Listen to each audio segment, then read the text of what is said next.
So let's dive into the difference between emotional intelligence and emotional unintelligence. Emotional intelligence, as defined from the American Psychology Association, is the ability to process emotional information, and it includes four abilities.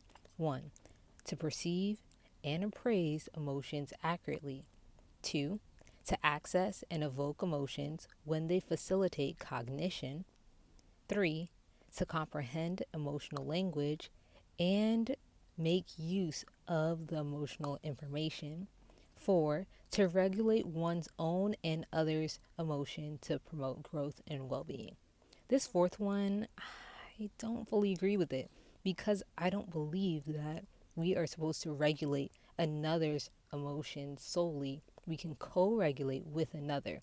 However, we are responsible to regulate our own emotions for our own growth and well being.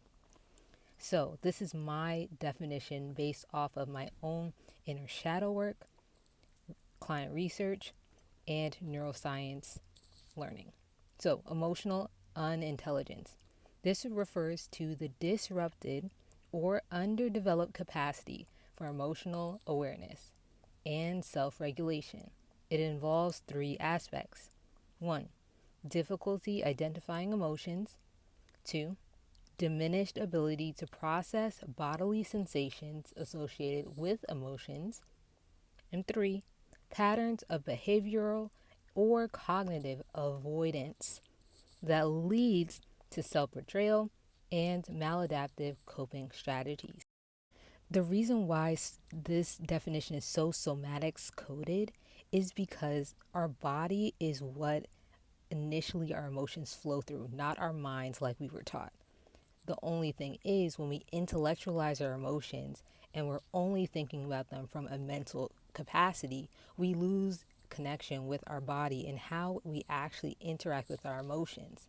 And that causes emotional unintelligence because somatically we have cut off ourselves from our body in order to just cope with things, to avoid things, and that over time creates those maladaptive coping strategies like numbing ourselves out or seeking external validation, and that is the root of self betrayal. That is the key here. So, all in all, understanding the nuanced difference between emotional intelligence and emotional unintelligence actually allows you to understand yourself more, your body more, and where you could have some gaps in how you process emotions and how you leverage that emotional information in your daily life. Stay tuned because we'll be talking about self betrayal next.